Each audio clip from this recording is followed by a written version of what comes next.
Tell you what, let's do one more non-destructive dodge burn kind of thing to an image.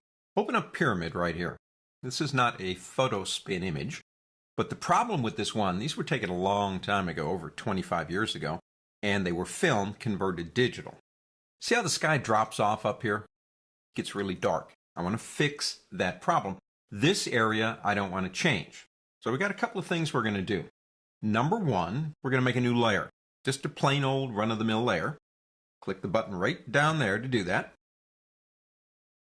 Change the blending mode of that layer to overlay, but it is still a blank layer.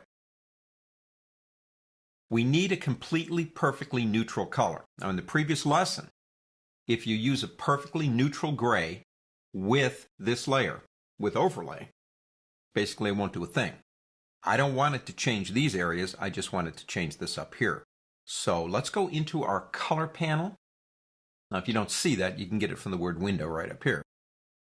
Now I want you to change the RGB values to 128. Press the tab key. 128. 128. That's a perfectly neutral gray. Now you've got one of those on your swatches panel. This is just a different way to make one.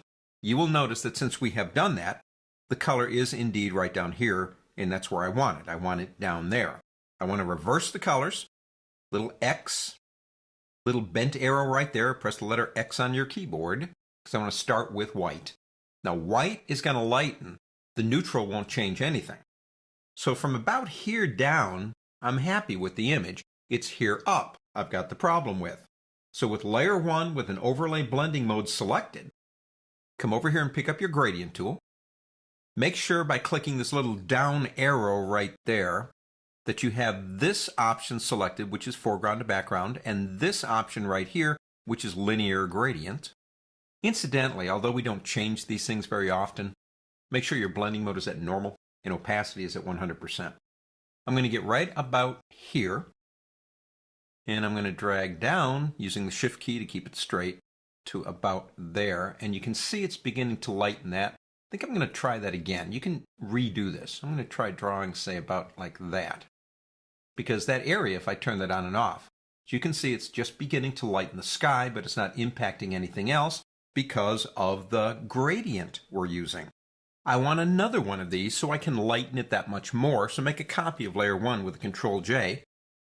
And as you can see, it gets lighter. If we do it again, it gets even lighter. You say, well, that's a little bit more than what I really wanted, but I don't want the one before that. Well, change the opacity a little bit.